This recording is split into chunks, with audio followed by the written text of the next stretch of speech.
하나님의 말씀은 로마서 6장입니다.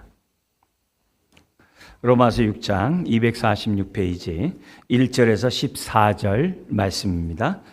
우리 한 절씩 교도하도록 하겠습니다. 6장 1절. 그런즉 우리가 무슨 말을 하리요? 은혜를 더하게 하려고 죄에 거하겠느냐? 그럴 수 없느니라. 죄에 대하여 죽은 우리가 어찌 그 가운데 더 살리요? 무릇 그리스도 예수와 합하여 세례를 받은 우리는 그의 죽으심과 합하여 세례를 받은 줄을 알지 못하느냐?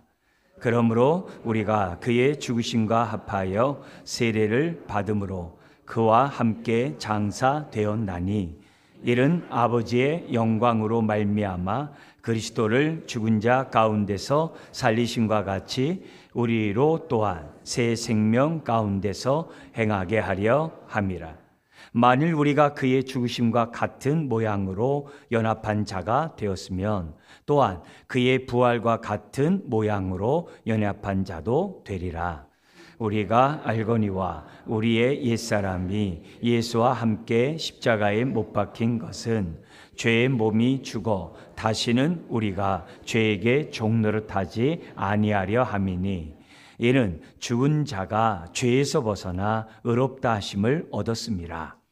만일 우리가 그리스도와 함께 죽었으며 또한 그와 함께 살 줄을 믿노니 이는 그리스도께서 죽은 자 가운데서 살아나셨음에 다시 죽지 아니하시고 사망이 다시 그를 주장하지 못할 줄을 알미로라. 그가 죽으심은 죄에 대하여 단번에 죽으심이요 그가 살아계심은 하나님께 대하여 살아계심이니 이와 같이 너희도 너희 자신을 죄에 대하여는 죽은 자요 그리스도 예수 안에서 하나님께 대하여는 살아있는 자로 여길지어다. 그러므로 너희는 죄가 너희 죽을 몸을 지배하지 못하게 하여 몸의 사욕에 순종하지 말고 또한 너희 지체를 불의의 무기로 죄에게 내주지 말고 오직 너희 자신을 죽은 자 가운데서 다시 살아난 자 같이 하나님께 드리며 너희 지체를 의의 무기로 하나님께 드리라. 죄가 너희를 주장하지 못하리니 이는 너희가 법 아래에 있지 아니하고 은혜 아래에 있음이라. 아멘. 아멘. 5월 우리 가정의 달이 이제 마지막 주 예배입니다. 부부의 주일로 우리가 이제 지내는 이유는 그만큼 부부가 가정에서 견고하면 견고할수록 건강한 가정을 이룰 수 있다는 것이죠. 그래서 우리가 5월 달을 맞이해서 더욱 여러분의 가정에 부부를 중심으로 하나님의 은혜가 넘쳐나는 가정이 되길 주의 이름으로 축원합니다. 저는 이제 계속해서 우리 로마서에 있는 말씀을 좀 나누려고 합니다. 오늘 우리가 6장에 나와 있는 이 내용은 5장에 있는 말씀에 대한 설명이에요. 그러니까 5장을 알아야 이제 6장을 우리가 이제 이해할 수 있는 그런 본문입니다. 그리고 너무나도 중요한 이 본문이기 때문에 또 우리가 한 절 한 절 우리가 살펴보지 않을 수가 없는데요. 5장에 나와 있는 내용들 이렇게 기억하시죠? 예수 그리스도를 믿으면 의롭다함 받는다. 이렇게 의롭다함 받은 하나님의 자녀는 너무나도 하나님의 풍성한 은혜 가운데 거하게 된다. 우리가 믿음으로 의롭다함 받는 것도 은혜지만은 더 큰 은혜 속에서 예수 그리스도 안에 있는 모든 하늘의 복을 다 합법적으로 누릴 수 있는 자녀가 된다. 하나님과 화목할 뿐만 아니라 은혜의 보좌 앞에 담대히 나아갈 수 있고 하나님의 영광을 바라보면서 즐거워할 수 있는 그런 특권이 있다. 근데 그것이 얼마나 즐거운지 환난도 막을 수 없다.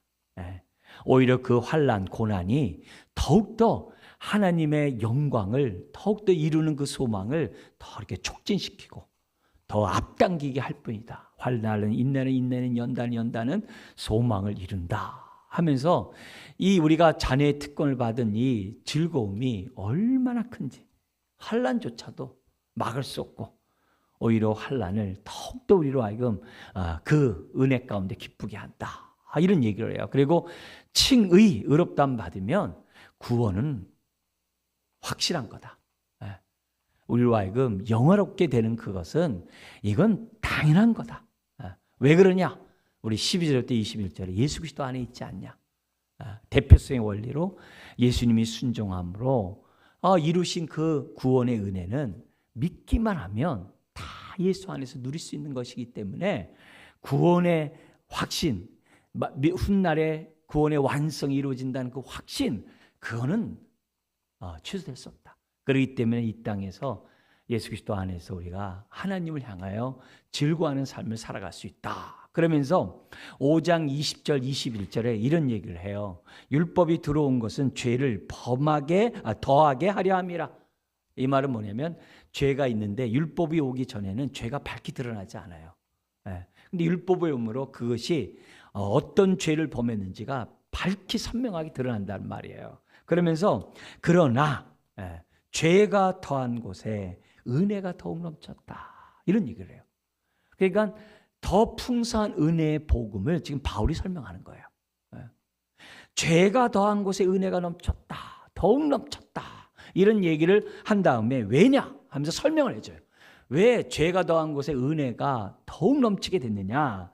이게 21절에 왜냐하면 죄가 사망 안에서 왕노릇한 것 같이 옛날에 죄가 사망 안에서 옛사람일 때는 왕노릇해서 죄의 그 쾌락을 즐기고 죄 가운데 머물고 그 죄악의 낙에 누리기 위해서 내가 죄를 막 졌다는 거죠.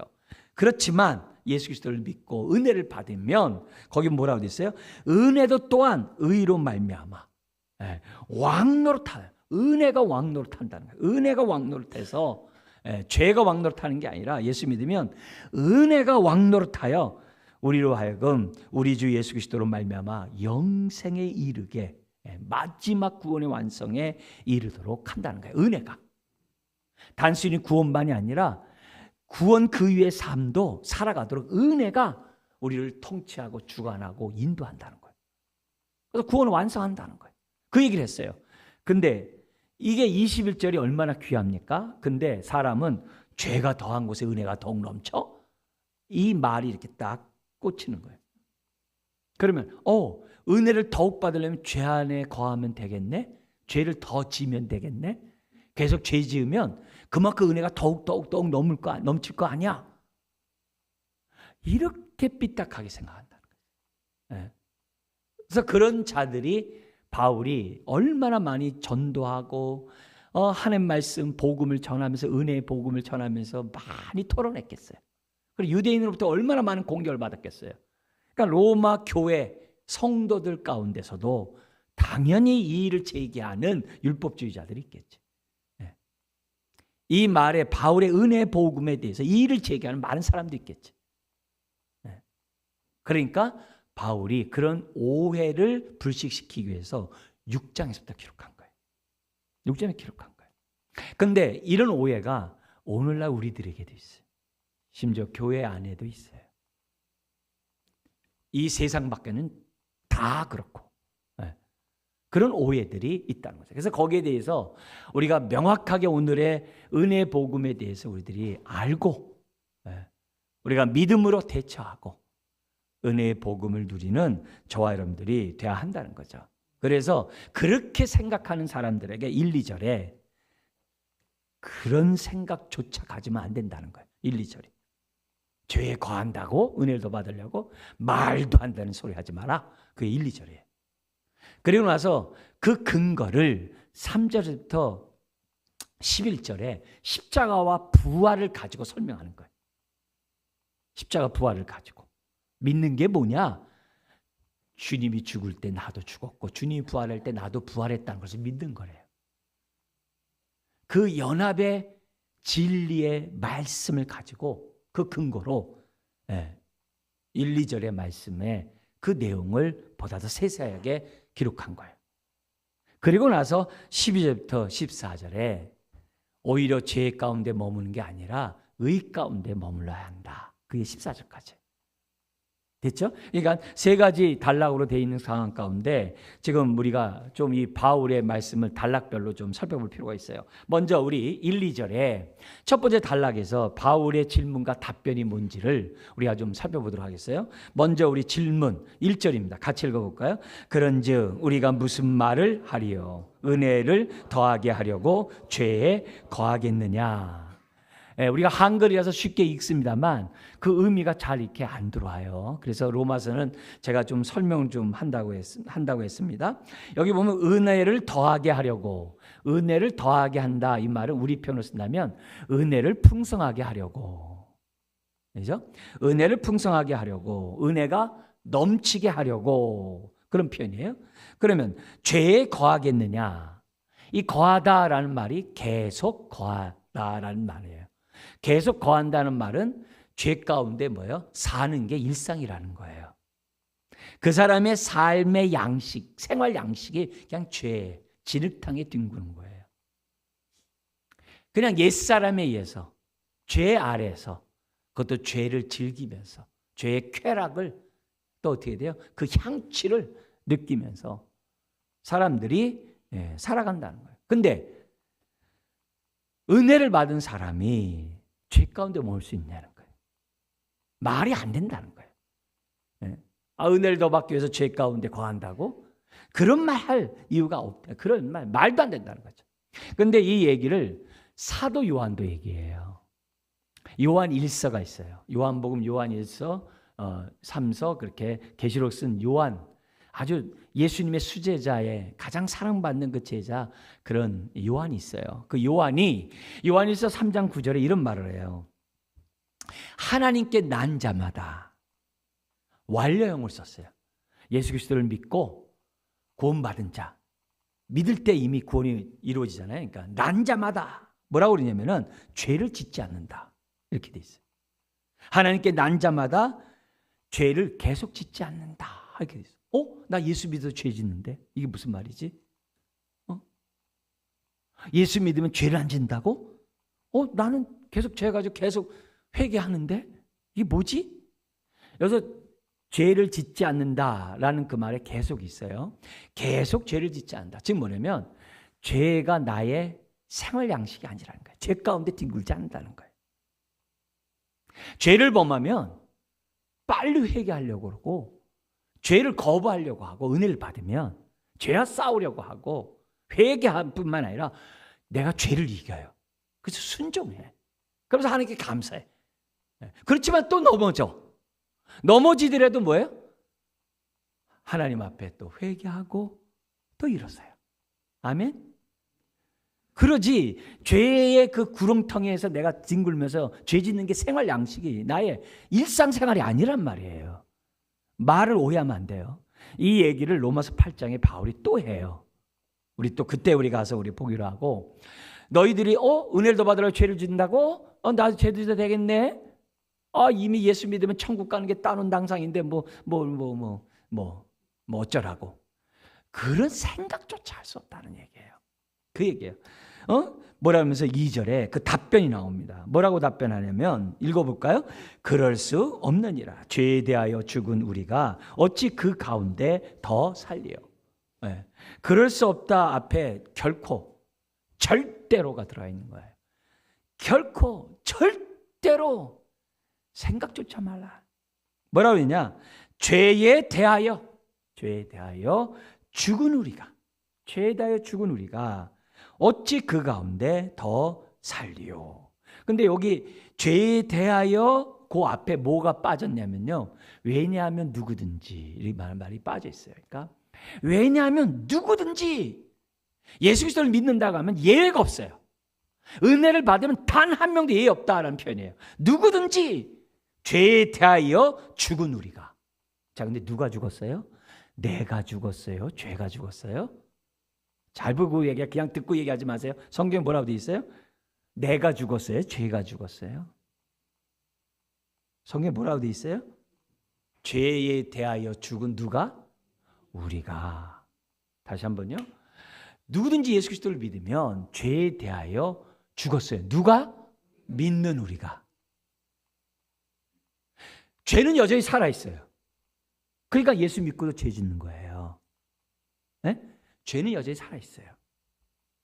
자, 근데 그 죄가 나중에 이제 뒤에 보면은 우리 예수님이 무력화시켜 버렸어요. 그건 나중에 보고, 여기서는 우선 뭐냐면, 여기서 죄에 대하여 누가 죽었냐?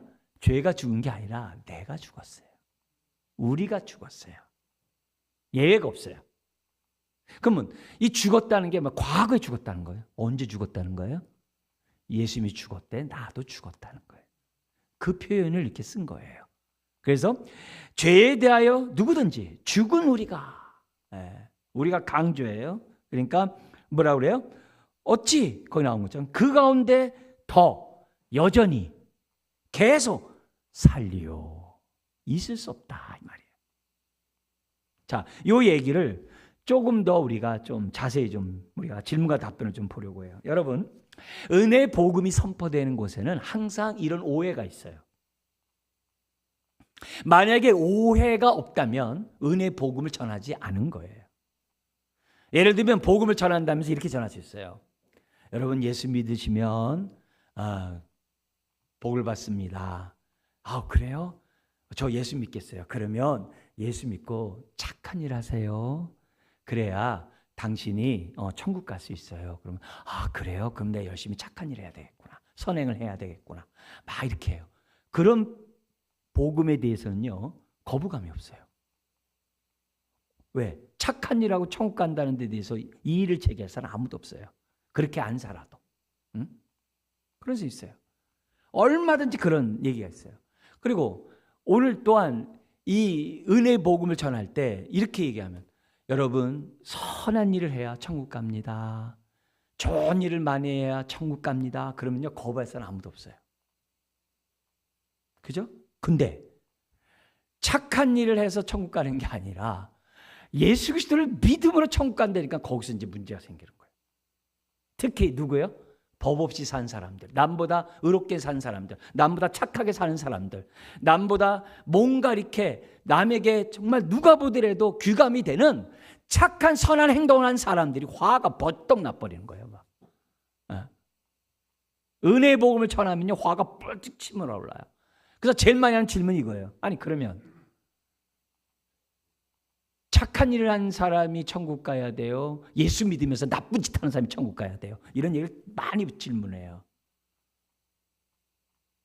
그 사람의 말이 무슨 말인지 알지만 아무리 착한 행동을 해도 예수 믿지 않으면 천국 못 가요.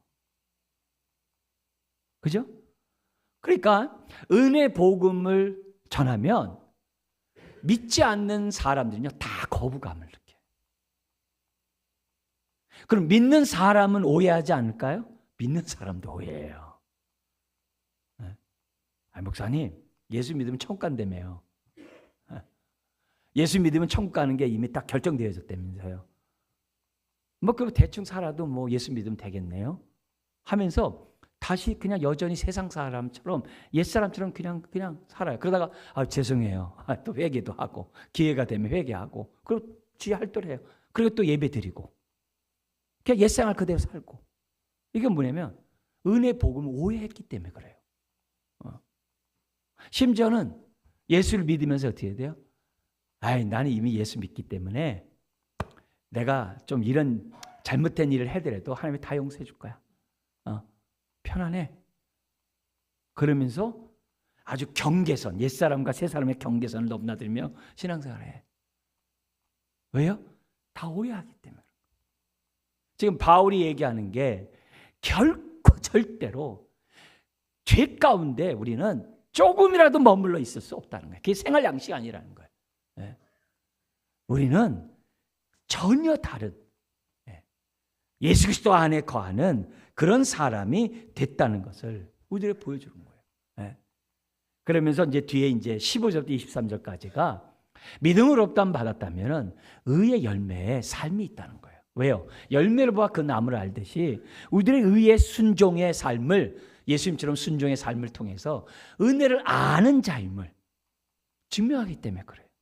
그래서 우리들의 순종은 자기 자랑하기 위해서 율법을 지킴으로 자기 의를 드러내기 위해서 하듯이 순종하는 게 아니에요. 그런 생각을 갖는 자체가 은혜 복음에 대해서 모르기 때문이라는 거예요. 그런 의미에서 우리가 지금 1, 2절의 말씀을 통해서 은혜 복음을 알고 행동해야 돼요. 그래서 잘 들으셔야 됩니다.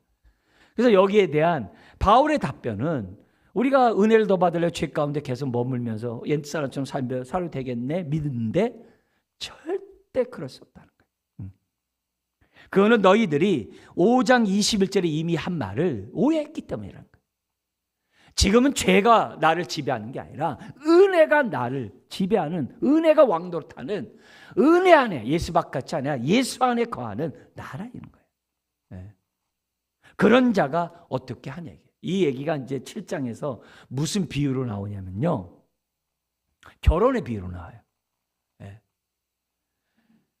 결혼한 사람이 상대방이 죽기까지는 자유로울 수가 없다 그래. 근데 우리가 누구랑 결혼했냐? 그 당시 로마서에서 율법과 결혼했다는 거예요. 율법과 결혼했다는. 그러니까 율법에서 내가 자유하려면 내가 죽든지 율법이 죽어야 돼. 근데 율법은 안 죽어. 율법은 하나님 말씀에 안 죽어. 그럼 내가 죽어야 돼. 나 살고 싶은데요. 근데 예수님이 대신 죽었다는 거야. 그리고 내가 어떻게 돼요? 예수님과 결혼한 거야. 예수님 안으로 들어간 거야. 그게 예수 믿는 거야. 근데 내가 옛생활로 가버리면은, 죄의 유혹을 받아 옛사람 가버리면 율법이 딱 보고, 너 죽은 줄 알았는데 아직도 살아있어? 그럼 다가와가지고 나에게 또 어떻게 돼요? 죄를 범했다고 나를 정죄한다는 거예요. 그럼 회개함으로 어디로 쏙 들어가요? 예수님 안으로 쏙 들어가면 어디 갔지? 그런 식으로 이제 설명을 해요. 죄도 마찬가지. 옛날엔 죄 아래에 있을 때에는 죄와 결혼해서 살았어요. 그러나 예수 믿고 의와 결혼한 다음에는 죄와 이혼을 했어. 단절을 했어. 완전 상관없는 자가 됐다는 거예요. 지금 그 얘기를 지금 바울이 결코 그럴 수 없다. 은혜 아래에 있는 자들은 죄에 대하여 죽은 우리는 죄에 대해서 사는 게 아니라 은혜 안에 살 수밖에 없다는 것을 선포하고 있어요. 여러분, 죄에 대하여 죽은 것이 죄가 아니라 우리라고 그랬어요. 이 말은 예수 믿어도 죄가 여전히 우리를 유혹한다는 거예요. 그래서 또 범죄함으로 우리가 죄책감도 느낀다는 거예요. 그렇지만 거기에 머물지는 않아요. 죄와 죄책감을 하나님 앞에 회개함으로 다 떨어버려요. 그러면서 오늘을 사는 거예요. 네? 오늘 사는 거예요. 여러분, 여러분, 우리가 마귀가 지금 뭐예요? 예수 그리스도가 이 땅에 오신 목적은 마귀를 멸하러 오셨대요. 마귀를 멸하러 오셨대요. 심지어 히브리서 2장 14절에 보면 예수님 왜 육신을 입고 이 땅에 왔느냐? 죽기를 무서워하는 자들을 죽음의 그 무서움에서 놓아주기 위해서 예수님이 육신을 입고 왔대요. 그리고 예수님이 부활함으로 이 사망 권세 아래서 죽음에 대한 두려움에 있는 자들을 자유케 하기 위하여 마귀를 멸하러 오셨다는 거예요. 그때 멸한다는 단어가 무슨 말이에요? 같은 의미예요. 마귀가 어떻게 돼요? 여전히 살아있지만 마귀가 나에게 대해서 뭔가 유혹할 수 있는 모든 권세들은 다 없어졌다는 얘기예요. 더 이상 상관없는 자가 됐다는 이런 말로도 성경 우리들에게 표현하고 있어요. 그러니까 오늘 우리들이 마귀의 유혹을 받더라도 우린 거부할 수 있어요. 속지 않고 거부할 수 있어요. 죄가 유혹하더라도 얼마든지 거부할 수 있는 사람이 됐다는 거예요. 그래서 골로새서에 보면 1장 13절에 이런 얘기했어요. 예수 그리스도가 우리를 흑암의 권세에서 건져내자. 권세에서 건져내사. 그의 사랑의 아들의 나라로 옮기셨다 그래요. 이미 거기서 건져내가지고 옮겼다는 거예요. 이게 예수 믿는 거예요. 이게 예수 믿는 거예요. 그 얘기를, 그렇기 때문에 우리가 예수 그리스도 안에 믿는 순간에 예수 그리스도 안에 거하는 존재가 됐다는 사실을 저와 여러분들이 잊어서는 안 된다는 것을 성경 우리들에게 가르쳐주고 있는 거예요. 자, 이 얘기를 3절부터 11절에는 십자가와 부활을 근거로 다시 설명해요. 우리가 좀 더 이 내용을 보면서 은혜의 복음에 대해서 우리가 이렇게 불확실하게 알므로 흔들리지 말고 우리가 오늘의 은혜의 복음을 잘 우리가 깨닫고 우리가 믿음으로 대처해 나가는 저와 여러분들이 되어야 될 줄 믿습니다. 여러분, 은혜 아래에 있는 자들은 죄가 주관하지 못한다는, 우리를 지배하지 못한다는 그 사실을 잊어서는 안 돼요. 자, 이러면서 우리가 왜 은혜에 더하려고 죄에 거할 수 있느냐? 죄 가운데 은혜에 있으면서 은혜를 더 받으려고 하는 이 생각을 가지려고 하느냐? 말도 안 된다. 그 얘기를 이제 3절에서부터 11절 얘기하는데요. 여기서요, 우리가 주목해서 알아야 될 이제 내용이 있어요. 우리 첫 번째는 뭐냐면 이 중요한 단어들을 좀 알 필요가 있어요. 뭐라고 되냐면 3절부터 9절에서 제일 중요한 단어가 뭐냐면 세 번씩이나 반복하고 있는데요. 3절에 제일 끝에 있는 것처럼 알지 못하느냐예요. 우리가 이 부분을 바울이 설명하면서 뭐냐면 알지 못하면서 우리의 지를 딱 때려. 지정의가 있잖아요. 우리의 지를 갖다 지식을 딱 때립니다. 알지 못하느냐? 이렇게 얘기를 해요. 그리고 또 우리가 중심에서 봐야 될 이런 단어가 뭐냐면 10절과 14절이에요. 10절과 14절에 보면은 어떤 단어가 중요하냐면 11절에 나와 있는 여길지어다가 중요해요. 이건 우리의 감정에 대한 얘기예요. 확신에 대한 얘기예요. 여기 여긴다라는 이 말은 뭐냐면 우리 회계 장부에 금액을 기록하는 걸 말해요. 이건 거짓을 기록할 수가 없어요. 아주 사실이기 때문에 기록한 거예요. 우리의 이 모든 구원은 사실이라는 거예요. 그래서 확신하라는 얘기예요. 그래서 여기서 중요한 게 뭐냐면 이 마음에 우리의 확신에 이 바울이 지금 도전하고 있어요. 여길지어다 명령어예요. 그 다음에 세 번째 중요한 단어가 있어요. 그게 12절부터 14절에 반복되는 단어인데요. 뭐가 있냐면은 드리라라는 말이에요. 여기 13절에 보면은 너희 지체를 드리라. 네, 드리라라는 의지의 문제예요. 그러니까 지정의에 지금 바울이 호소하고 있어요. 그래서 우리가 지정의가 인격이잖아요. 그러니까 전인격적으로 이루신 하나님의 구원의 은혜 복음에 우리가 잘 깨닫고 전인격적으로 반응하라는 거예요. 됐죠? 자, 이런 가운데 우리 한번 보죠. 먼저 지혜에다가 알지 못하느냐 얘기를 해요. 3절부터 9절까지는 뭘 알지 못하느냐?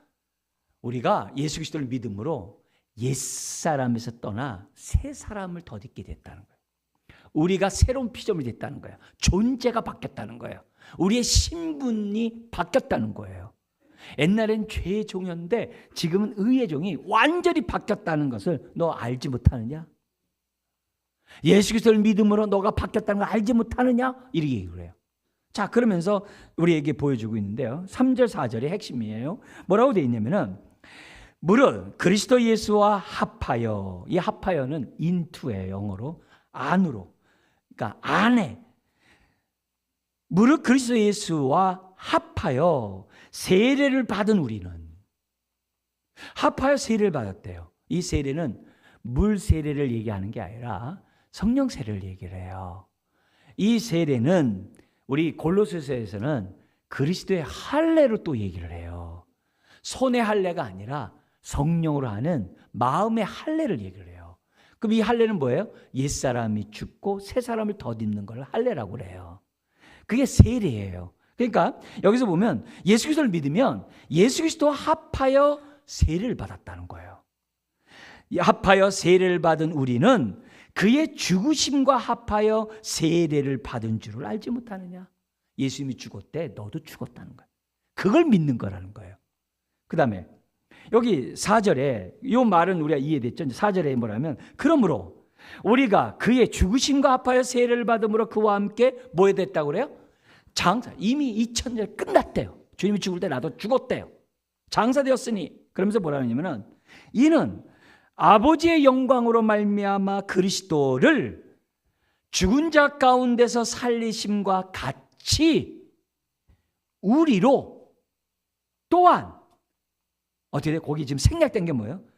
살리셔서 부활의 새 생명 가운데서 행하게 하려 합니다. 그러니까 우리를 부활했다는 말이 가로쳐져 있는 거예요. 생략되어 있는 거예요. 그러니까 부활했기 때문에 새 생명 얻은 거죠. 그래서 새 생명 가운데 행하게 하렵니다. 여기서 강조는요, 새예요. 원래 말은 새로운 생명이에요. 그걸 우리 성경은 새 생명이라고 얘기했어요. 새로운 생명이란 말이 무슨 말이에요? 하나님과의 관계가 아무 상관이 없었는데, 깨어진 관계였는데, 원수 관계였는데 예수님 때문에 하나님과의 관계가 회복되었다.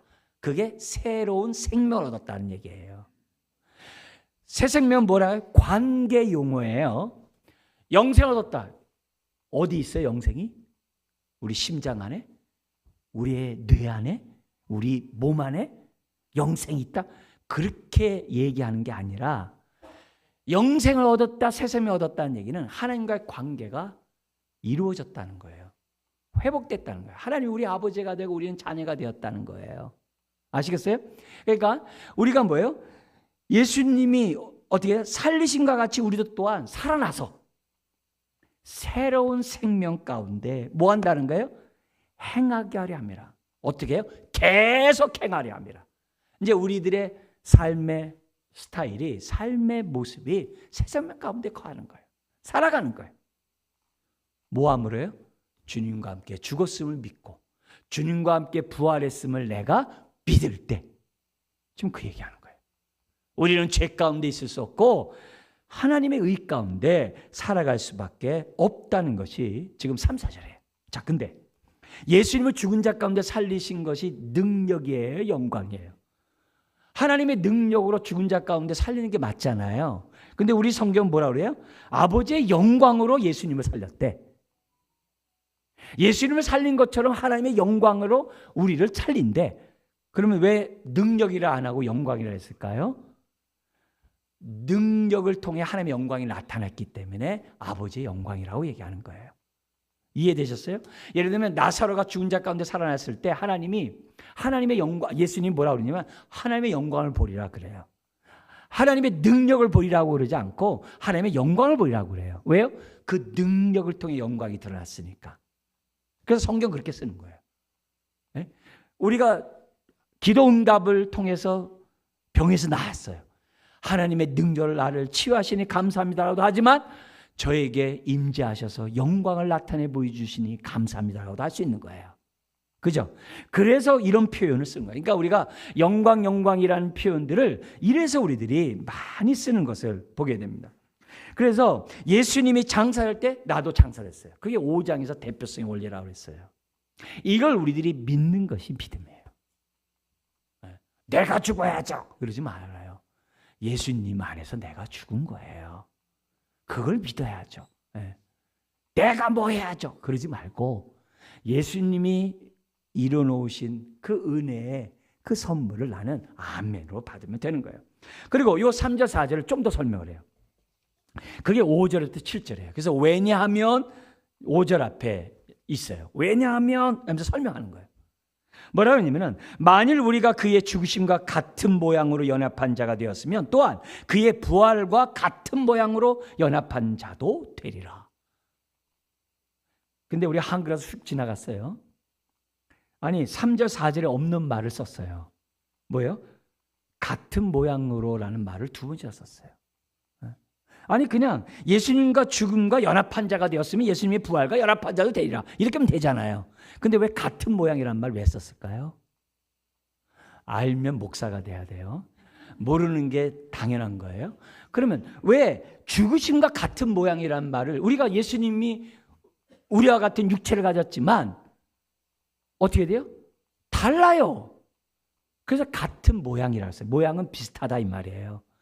그러면 뭐가 달라요? 예수님은 죄가 없는 육체예요. 그죠?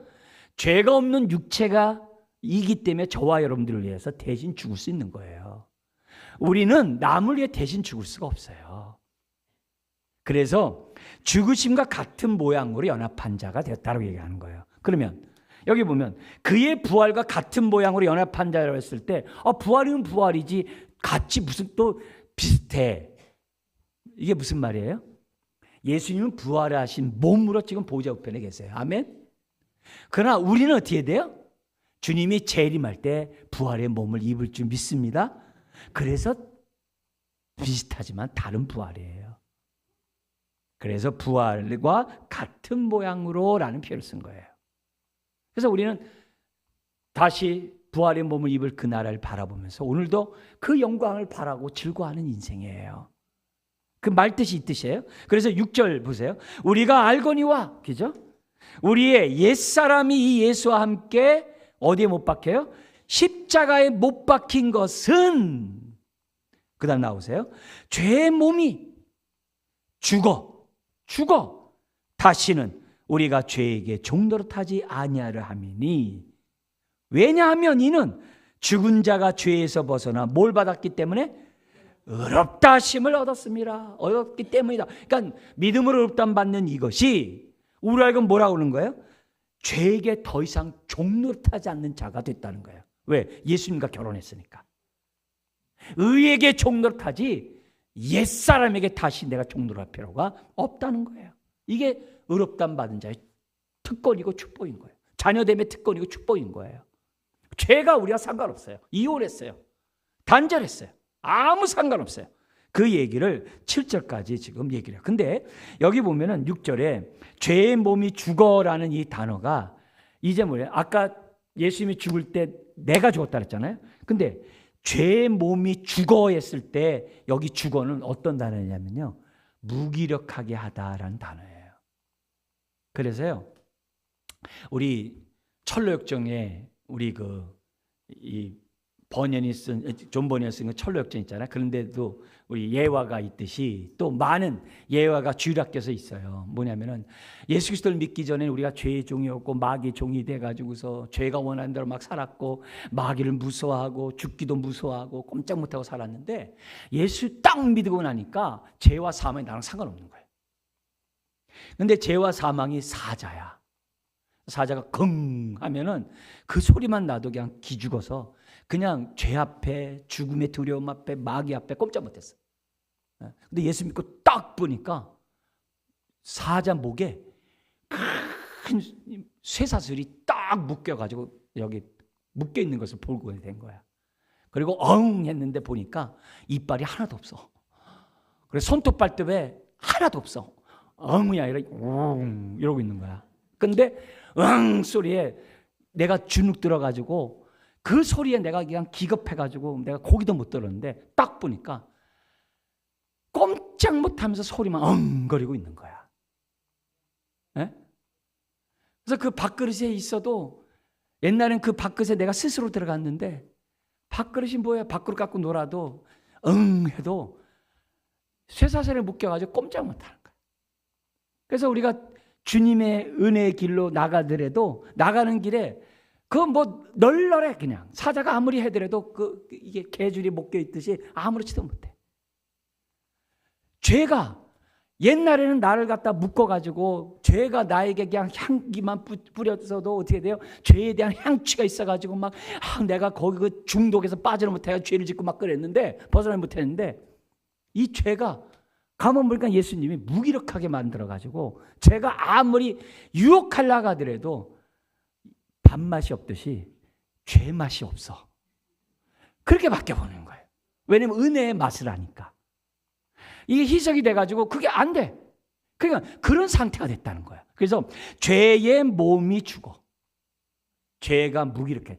어둠이 있는데 빛이 확 비침으로 어둠 안에 있었던 것들이 꼼짝 못한 그런 상태가 된 것이 이 죽어라는 단어예요. 마귀도 우리에게 뭐예요?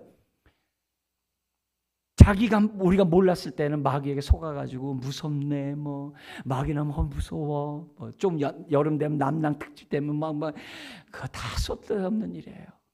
성경 뭐라 그래요? 마귀와 대적하라 그래요. 네. 죄와 대적하듯이 대적하라 그래요. 왜요? 그는 우리 예수님이 이미 멸하였어. 즉 그의 권세를 다 파했어.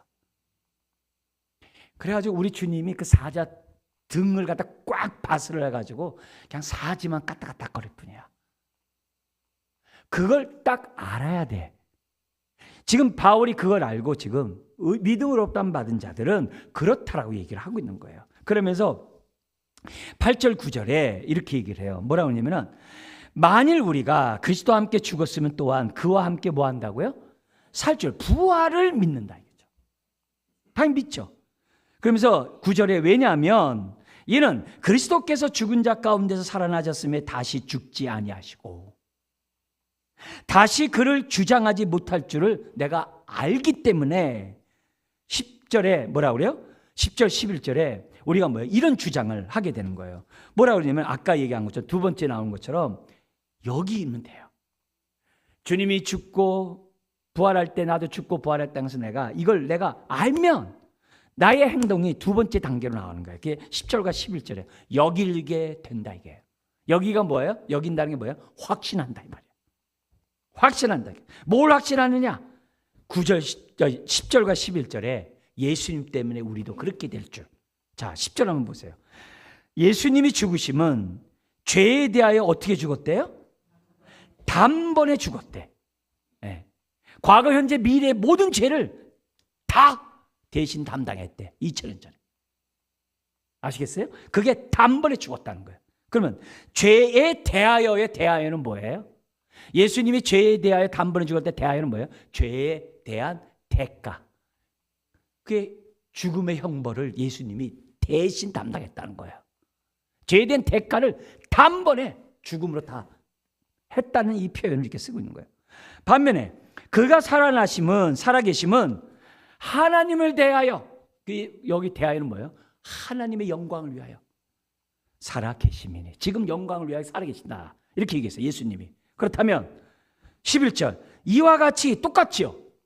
너희도 그 앞에 뭐야? 바로가 있어요. 바로 너희도 너희 자신을 죄에 대하여는 예수를 믿는다면 어떻게 돼요? 죽은 자여 예수님이 우리의 죄값을 다 담당했음을 믿으라 이 말이야.